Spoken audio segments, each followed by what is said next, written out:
Est-ce que la hype peut améliorer un manga? La réponse est évidente, non. Si je prends un manga et que je lui ajoute plus 10 en hype, ça va absolument rien changer à l'œuvre. Pourtant, ça fait un petit moment que dans la communauté des fans de manga, la popularité qu'un manga peut avoir à un instant T, plus souvent appelée la hype, entre dans les discussions. Si bien que quand un site de streaming annonce que tous les épisodes d'une série sortiront tous d'un coup, des fans vont venir se plaindre en regrettant une sortie d'épisodes hebdomadaires qui favorise l'attente et les discussions avant, pendant et après la diffusion des épisodes. Alors que dans le fond, ça ne change strictement rien à la qualité de l'œuvre, hein, on est d'accord. Mais pourquoi un sujet alors si banal est devenu un élément aussi important chez les fans? Bah car contre toute attente, il se pourrait bien que la hype puisse influencer notre jugement sur une œuvre.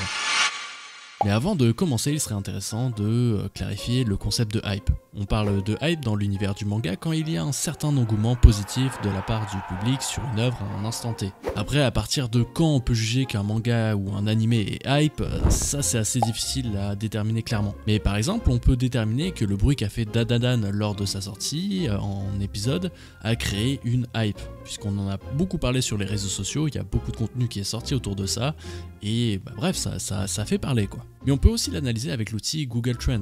On voit que le volume de recherche n'a jamais été aussi haut pour Dandadan lors de la sortie de la saison 1. On retrouve aussi ce comportement avec l'Attaque des Titans, où il y a des pics de recherche à chaque saison. Bon après, il faut aussi prendre en compte que parmi ces recherches, il y a tout simplement des gens qui recherchaient le nom de l'animé pour regarder l'épisode en streaming, etc. Mais quand même, ça donne une bonne indication je trouve. Mais bon, finalement un manga est hype quand de nombreuses personnes en parlent.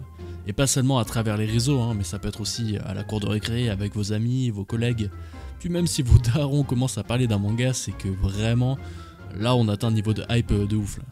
Bon maintenant voyons comment on se fait influencer par la hype. L'effet de simple exposition. Selon cette théorie de Robert Zajonc, plus une personne est exposée à un stimulus, plus elle développe une familiarité et une affinité avec ce stimulus. Une œuvre très discutée peut ainsi paraître plus attirante, simplement à cause de la répétition de son exposition. En effet, si vous êtes exposé à un manga régulièrement, que ce soit à travers des vidéos sur YouTube, dans des conversations avec des potes ou sur Twitter, vous serez de plus en plus familier avec ce dernier. Le fait de discuter d'une œuvre ou de regarder des gens en parler permet de mieux retenir les événements qui s'y passent. Et si on en revient à l'effet de simple exposition, la hype permettrait donc de développer cette familiarité et son affinité avec une œuvre.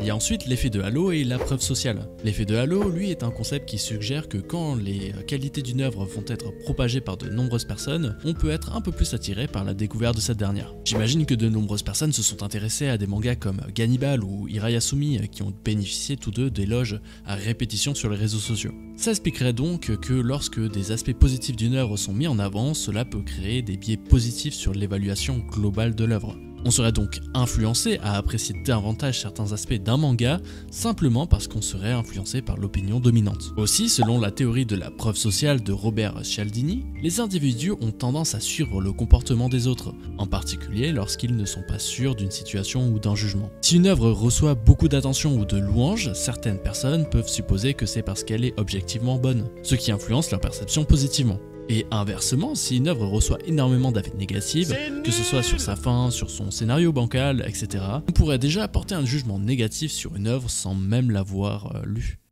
Maintenant, oui, la hype n'a pas que du positif.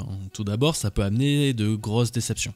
Et oui, qui n'a jamais été déçu après la lecture d'un manga qui pourtant était adoré de tous? Quelque chose d'assez récurrent que l'on a tous vécu au moins une fois. Commencer un manga avec trop d'attentes est souvent synonyme de déception. Aussi, chose que je trouve un peu bête, c'est que certaines personnes vont se refuser de commencer une œuvre car elle est trop hype. C'est le genre de personnes qui préfèrent lire les œuvres dont personne ne connaît le nom juste pour se donner un air cool. Bon aussi, point négatif qui selon moi est le plus gros point négatif, c'est que la hype peut directement influencer une œuvre. Par exemple, des auteurs pourraient être contraints d'ajuster leur histoire et le développement de certains personnages à cause des retours des lecteurs. Et ça peut arriver si un manga est populaire. Si un manga est hype, c'est simple, une personne qui menace de vous faire du mal si vous touchez à un personnage, ça va, ça passe. Mais quand des milliers de personnes vous menacent parce que vous avez touché à leur personnage favori, là c'est une toute autre histoire. D'ailleurs, la montagne de retours négatifs sur la fin de SNK a contraint son auteur à s'excuser. Mais aussi, il a sorti des pages bonus après l'apparition du chapitre final pour clarifier une fin et tenter d'apaiser peut-être les tensions. Ces pages ont été créées justement parce qu'il y avait un engouement, de la hype, il y avait des personnes qui en parlaient et des personnes déçues. Bon nombre de mangas ont été de ce fait ajustés, avec notamment des discussions avec les Tanto, l'équivalent des éditeurs ici en France, qui souvent donnent des conseils aux mangaka sur la création de personnages et leur destinée afin que cela plaise au public. Et j'imagine que plus un manga est hype, plus il y a de gens qui regardent et plus il y a des gens qui font des retours, plus il serait à même de recevoir des ajustements de la part de son mangaka et de son Tanto.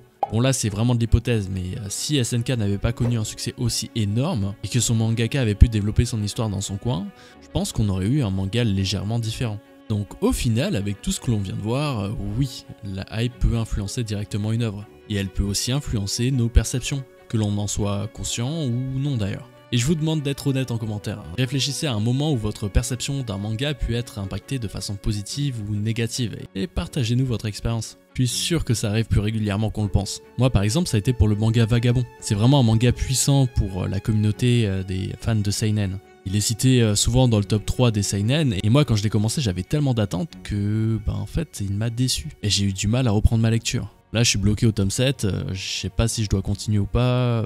Bon probablement que je continuerai c'est sûr, mais ouais, la déception quoi.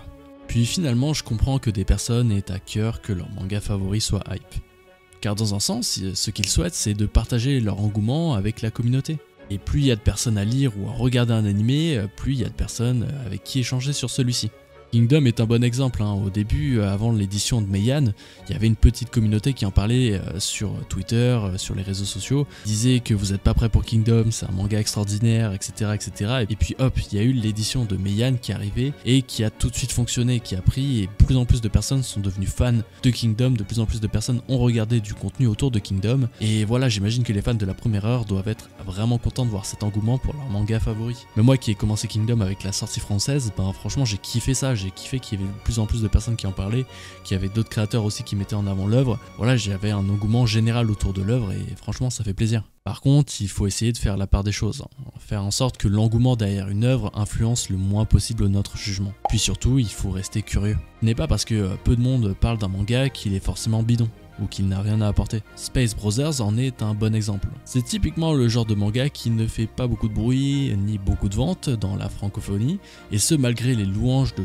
créateurs de contenu, et en plus de ça, il a aussi un animé et même un film. Et ça peut se comprendre, c'est une série longue, c'est de la science-fiction, donc ça peut freiner déjà beaucoup de personnes juste à l'entrée. Pourtant, lors de ma découverte, j'ai rarement vu un manga qui va introduire autant de personnages, le tout en prenant soin de leur donner leur caractère à eux, et aussi en prenant le temps de les développer dans le temps. Et vous savez quoi, je suis maintenant à la place de ceux que je critiquais avant. J'ai envie que Space Brothers soit hype, que la sortie de chaque tome soit un événement, que beaucoup plus de monde en parle. Je suis persuadé que je prendrai encore plus de plaisir à lire cette série.